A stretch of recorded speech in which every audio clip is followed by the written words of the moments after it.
Hello there, Leos. Welcome to your tarot reading. I am so terribly sorry that this video is so late. I hope it is still helpful for you. I hope you are still finding it, that it resonates. And whatever you're dealing with for this month, I hope that this provides a little bit of guidance for you. So I actually had two messages that came out for you. So I'm going to talk about them in succession, okay? So first of all, when I was shuffling out the spread, it took me a really long time to form like an image, and then once that image came out, the cards started coming out. So what I saw was very distinctly, there is a man, he's driving down like a very mountain, hilly road, okay? It's a 2-lane street, and there are a lot of hills, so he's going up the hill, and he's in this really small, white, compact car. It's a very small car. It looks almost like the 80s in rural America somewhere. It looks like the 80s. So he's like, I can only see the back of the car. And then he goes up the hill, and then as he descends the hill, you see this power plant, okay? And power plants has that insignia that denotes radiation. So there's a power plant. It's white. It's looming in the distance. So it seems like that's his final destination. And then you see him getting closer and closer. The power plant looms larger and larger. It's emitting smoke. And then his car kind of stops at the gate. There's like security.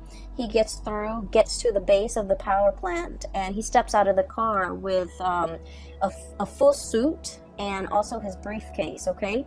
So I was thinking that he works there. He works in this very intimidating, looming, like, it seems like for many of you, you might work in an environment, in an organization that is like heavily scrutinized. Okay, that's what it feels like to me, because the power plant is huge. It's emitting smoke, so who knows what it's allowing to leak into the environment, right? And then on top of that, it has this huge radiation sign. Okay, is huge. The emblem is like on the side of those smokestacks almost. So I feel that for many of you, for whatever reason, there's a lot of commotion around the work that you're doing.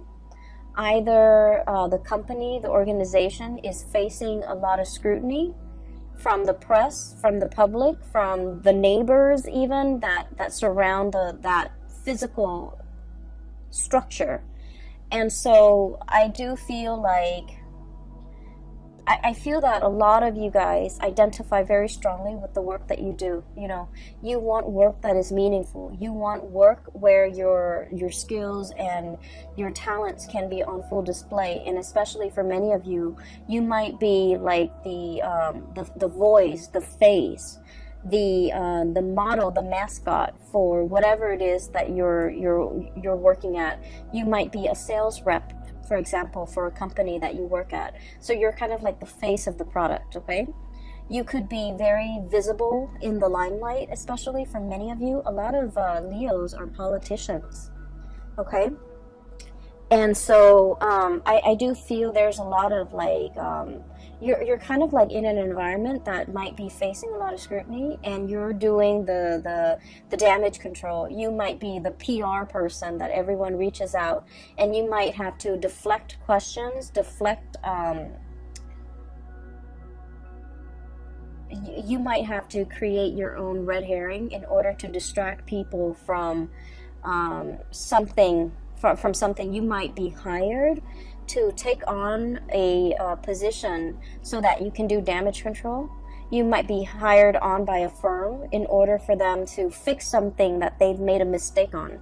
Now, we are moving away from that November time frame, and November time frame was problematic, especially for a lot of work environment, and especially for when it comes to their public image, because we had a very profound Mercury retrograde period where a lot of deeply buried things are coming to light, okay, or were coming to light. It was in the sign of Scorpio, And so I felt like a lot of things that people kind of sweep under the rug, a lot of deep, dark held secrets, especially as it pertains to companies, organizations, and work environment and things like that. Things that people in power were trying to hide from the public, or truths that they were trying to distort, or you know, just things that they shove away when no one is looking. I feel that all of that might have come to light recently, and as a result of it, you're kind of called in to do some damage control. Okay, so that's what I was feeling. I just feel like the work environment that you're in is facing a lot of scrutiny.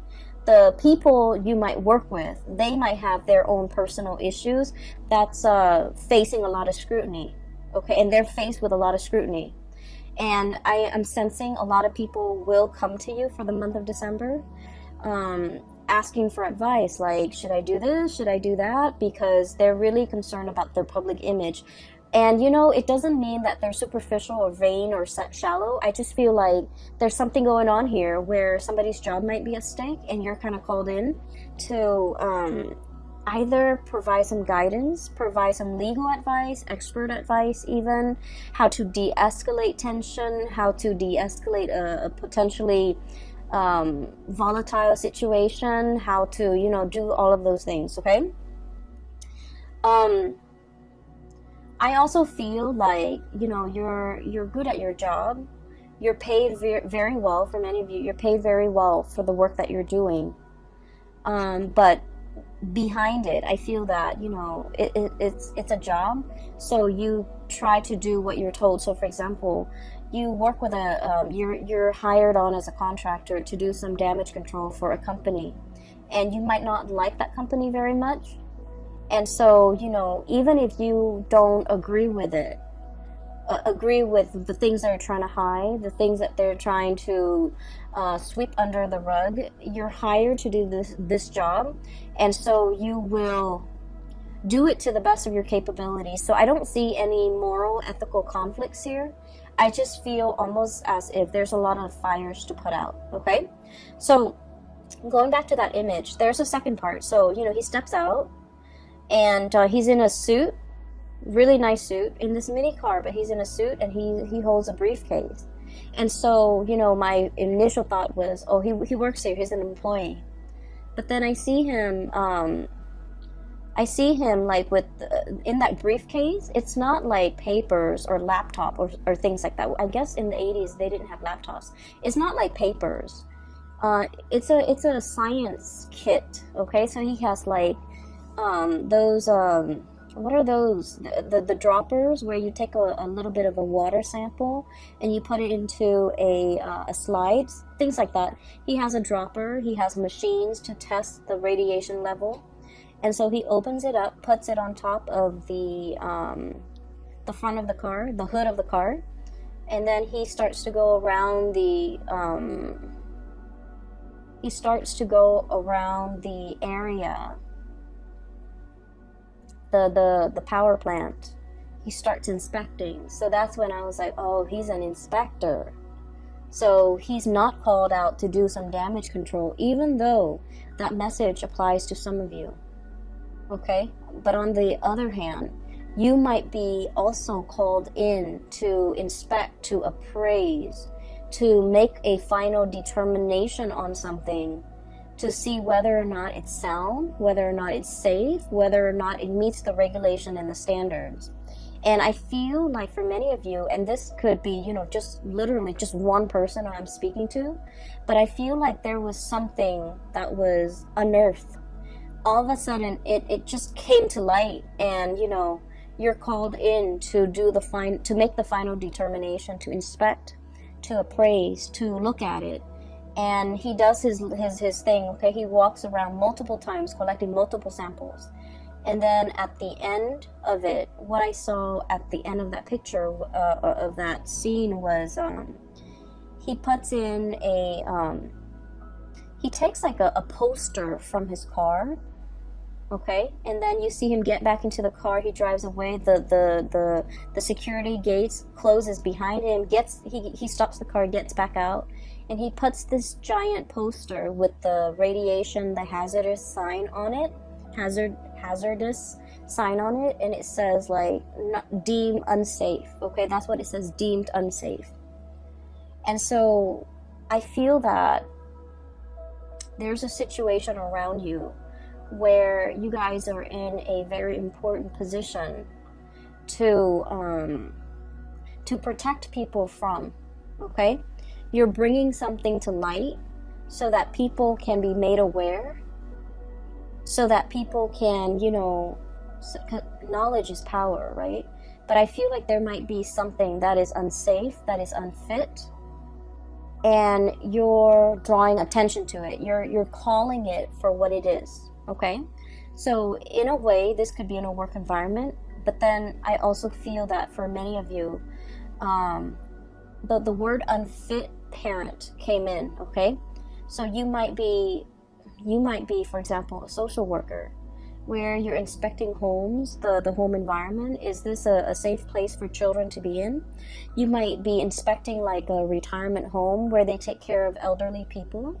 You might be inspecting like a preschool, even a high school. You might be like, you know, one of those superintendents or one of those inspectors, academic inspectors, to make sure something is meeting the requirements, it's passing, you know, the regulations and the codes, and make sure other people are abiding by it, because if they don't abide by it, it can cause long-term negative impact on not only, you know, the people that are involved, but the surrounding area. Hence this power plant, okay? It generates power for the entire area, and if something happens to it, it will affect negatively the entire area in terms of, you know, power surges, or even worse, like chemical spills and things like that. So I feel that you're taking your job very seriously, and you're wielding a lot of power. You're wielding a tremendous amount of power, where what you say, what your findings are, what your final determination is, it will affect a lot of people. And I just have to say, Leos, you know, us fire signs were incredibly ethical. We try to always walk down that straight and narrow path, okay? We're humans. We do stray from it, okay? But I do feel that for a lot of fire signs in general, ethics and morality goes a long way. You know, there's always a right and there's always a wrong. And we don't really mix the two, okay? Water signs always know there's a right and a wrong, but they make justifications based on their emotional attachment to a specific outcome. Air signs can rationalize. They rationalize, well, it's wrong in this context, but it could also be right in that context. I feel like for a lot of fire signs, there's a right and there's a wrong, and no matter what the circumstance, you know, the circumstance doesn't justify whether or not something is right or wrong. Those things are not malleable. And so I feel that you are wielding a tremendous amount of power here, and you're doing the right thing, because you understand that by, I guess, succumbing to, you know, pressure, or by not listening to your own sense of morality, it affects a lot of people around you, a lot of people that might not even be family members, that you might not even know them, you know, personally, but it affects their families, it affects their livelihoods, it affects their health. And so you're doing everything that you can to make your final determination on something, possibly to close something down, to shut something down that's not healthy, or to, you know, or to like find justice in a situation, okay? I see a lot of people here where you might be looking at, you know, the way somebody is raising a child, the way somebody is taking care of another person, and you're disagreeing with the way in which they do things. And for some of you, you know, it is the holiday season. We're going to be dealing with a lot of family members. So I do feel some of these issues are coming up in the family unit. You know, it's like, you should have done this as a mother, you should have done that as a father, you shouldn't treat your parents like this. You know, all of those discussions, I feel is coming into the picture, and I keep seeing like unfit. Somebody's unfit to do something. Somebody is unfit to take care of themselves, or they're not mentally there, and they have somebody else who's managing their estate, or who's like a power of attorney, and that person is unfit because they're taking advantage of the person who's not able to take care of themselves. So I feel like all of these ethical, moral debates are coming into the picture, and I do see you discussing all of these things with family members in a very passionate manner. I don't see it being like an argument where we're arguing and screaming and slicing each other left and right. I don't see that. I just feel heavy discussions over somebody's qualifications, over somebody's capabilities, over, whether or not something is fit, or whether or not the situation needs to be shut down and closed off. Okay, so that's what I'm seeing. And we're 16 minutes into the reading. I just wanted to get that out of the way, okay, because I felt like it's much calmer now. I feel a lot calmer. The power plants, the looming sign, that radiation sign is so strong. Like it was so big, it was so visible, and I feel that that message needed to be conveyed, because I feel like there's a potentially toxic, hazardous situation, and it needs to be called out. It needs to be labeled for what it is, so that people know to avoid it, and it needs to be shut down. Okay, so that's just the bottom line. On the other hand, on a lighter note, okay, I do see two people here. So let me talk about these two people. I feel like that was the work situation. So let me talk about these two people here. I have one person who is they're very much still interested in you, but I feel that you're turning your back on them, and you're turning away from them, and you're finding love and inspiration and passion and reciprocity elsewhere. Okay, I feel that you are upset and frustrated with this person, and this person is showing up here as the Knight of Cups. Okay, it seems almost like he's got a blob. It's like a paper bag over his head. Okay, that's what it feels like, doesn't it? So I feel that you are frustrated with this person. I feel that they do a lot of things that frustrate you. I also feel like they're overly affectionate and possibly a little bit needy. And I also feel that they're looking for you, wondering what you're up to, thinking about you, possibly even, trying to reach out to you. And I feel that you respond when you want to, but this person is no longer kind of like your top priority. I feel like once upon a time, the love between the two of you might have been very hot and heavy, okay? Because I do see an energy of like opposites attract. There might be a huge age difference. There might be like a cultural difference. There might also be like, it might be like an interracial coupling type of a thing. But I feel like there's a certain degree of,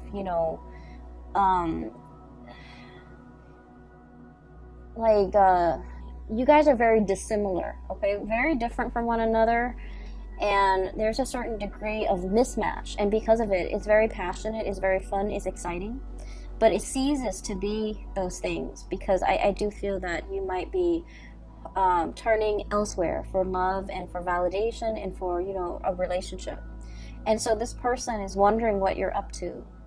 This person is like not really sure how you feel about them, and they wish they could know how you feel about them, because they're wondering and always thinking. And if you are a cross watcher and this sounds like you, I just feel like with fire signs, what you see is what you get. Okay, fire signs are very straightforward.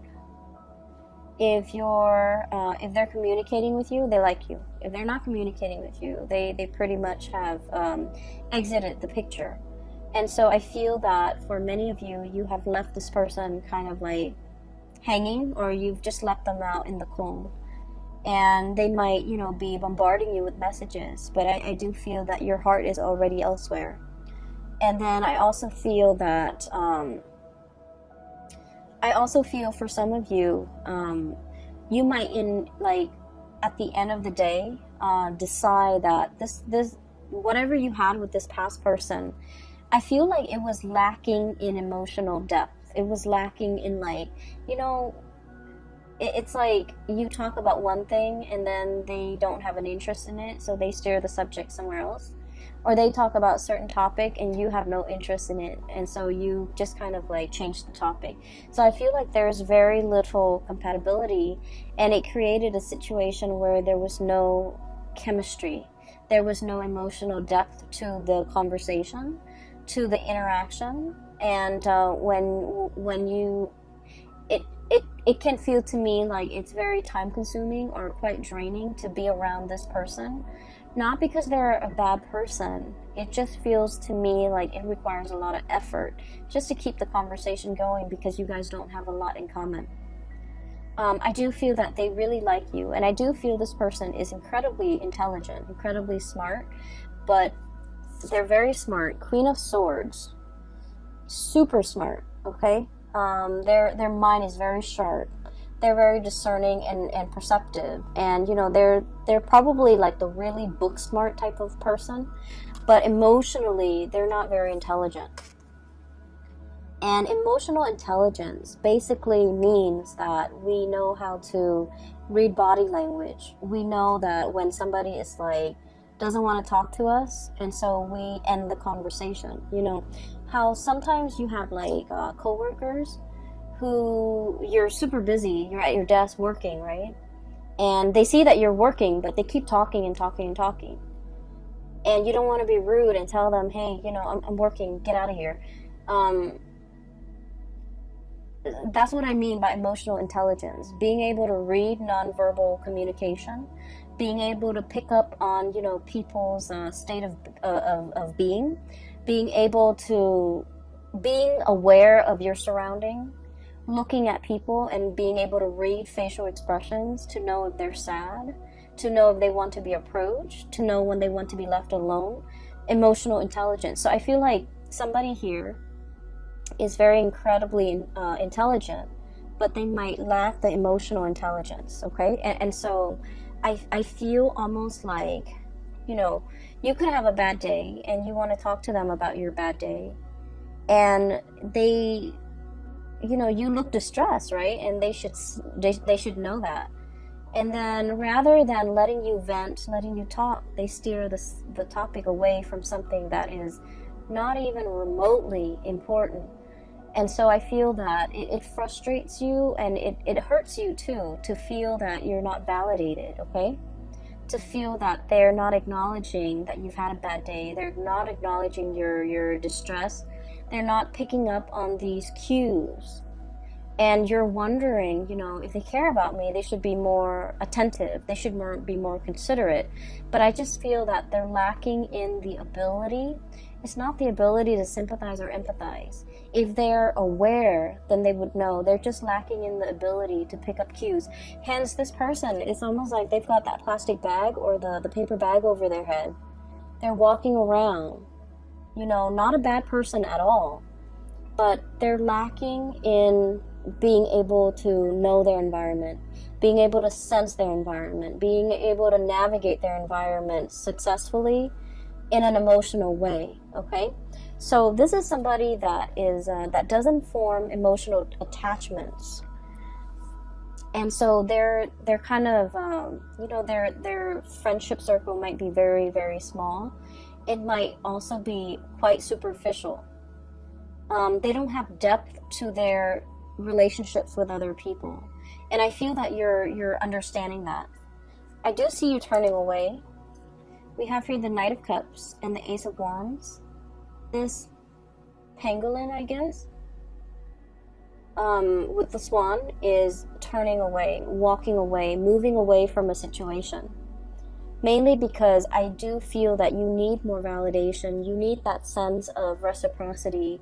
You need somebody who is a lot more considerate, okay? Like in your eyes, you feel this person is very inconsiderate, but I do sense that you want somebody who's a lot more emotionally available. And so enters this person, and this is the second person here. We have here the Queen of Cups. And I'm not reading the suit as a person anymore, because we have a lot of cross watchers. We have a lot of people with different planetary aspects. And, you know, astrology is very complicated. It's the sun sign, the moon sign, the rising sign. That's like scratching the surface. That's like 3% of what astrology entails, okay?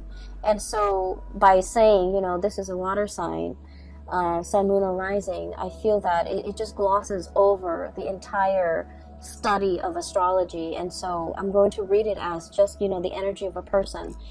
This is somebody who's a lot more emotionally available, okay? Just emotionally available. You have a strong emotional connection with them. And because you have such a strong emotional connection with them, you start to feel passion and chemistry with them. You start to feel, and I do feel like this person is quite attractive, very beautiful, very attractive. I'm seeing somebody who's like very well dressed, okay? Like they dress really, really well. They look presentable, they look very nice, they smell good, they're always clean.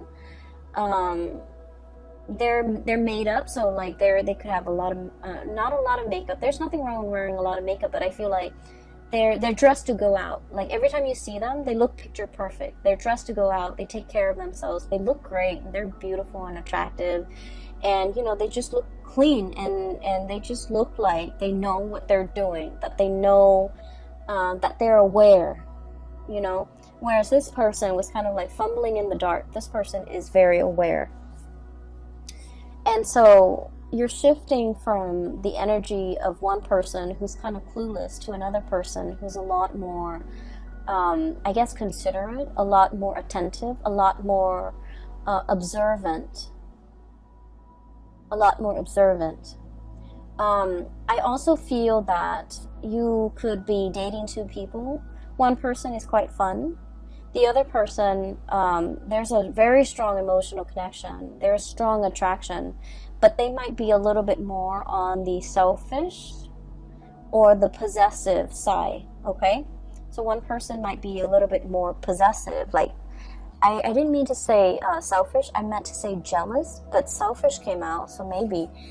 So selfish, or like they're a little bit more wrapped up in what they want, in their emotions, in what they want, in what they want to hold on to. And I feel like the emotions are very, very intense, okay? This is somebody that, you know, you've dated them for a really short time, and they talk about love.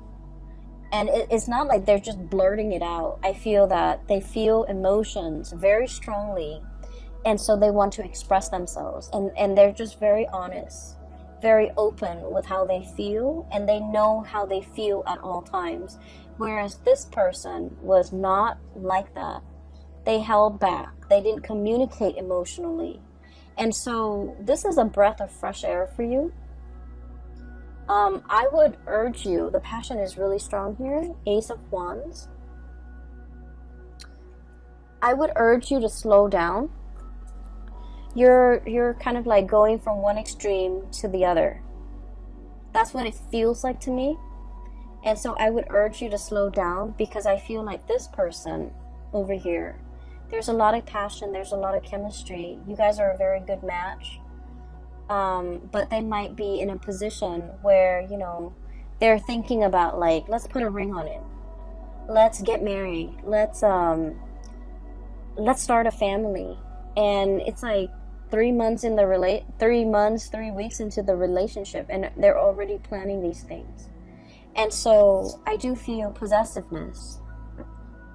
I do see a sense of jealousy with this person. It's someone who's fiercely loyal, but they're also fiercely protective of the things and the people that they love, okay? She's like gripping and holding on to this lobster. And then I also feel like the realization here with this Judgment card is you're a little bit taken aback by the intensity of this person.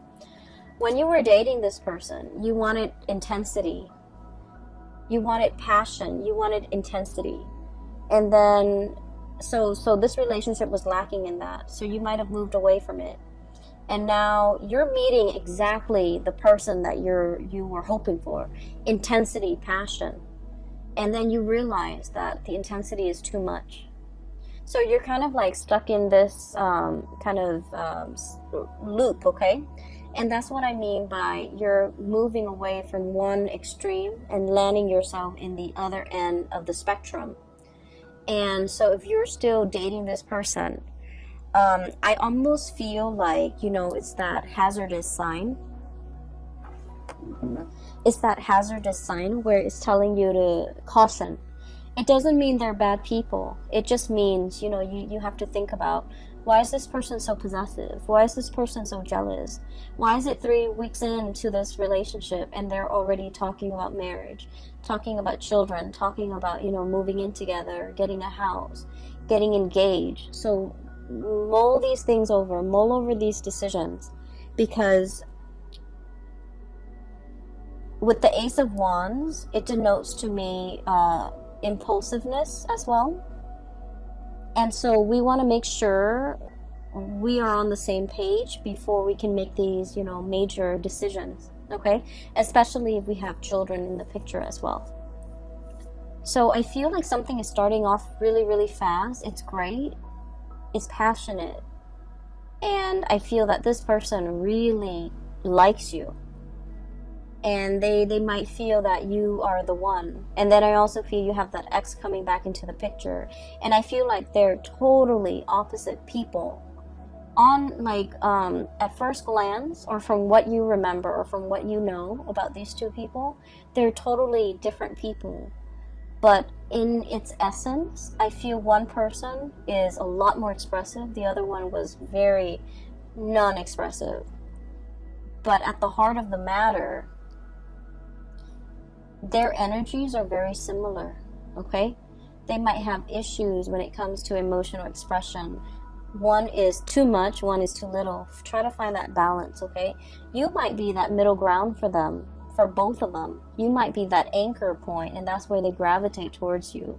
So just be careful that you have to moderate a relationship. Just be careful that you have to be the one where the other person leans on, because that can create, codependency. So, you want to be careful of that, okay? The second image that I saw for you was, I see this dark corridor. It looks almost like a hospital or like a school. It has a lot of different rooms, and it seems very clean and kind of sterile. And it's dark. It's, I can see a little bit, like I would say 30-40% visibility. It's dark out, the hallway is very dark, and I see this man kind of walking down this corridor, and he can't really see, he can't really see, right? It's dark.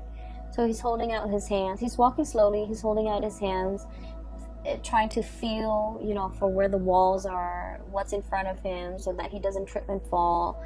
So he's walking, and it makes me feel really uncomfortable. I'm looking at him walk down this hall, but I feel the discomfort because, when we're in that kind of an environment where we don't know what's underneath us, where we don't know what's 10 feet in front of us, it can feel very unnerving, and it can also feel just really uncomfortable, vulnerable and exposed and uncomfortable. Okay, those are like the messages that came through, especially like vulnerable. And so I do sense heavily that you're in a environment where something is very new, and it makes you feel a little bit vulnerable and a little bit exposed and a little bit uncomfortable as well. Do I take off running? Do I just run to the end of the hall and hope that everything will be okay? And what use is it if I'm meant to get hurt?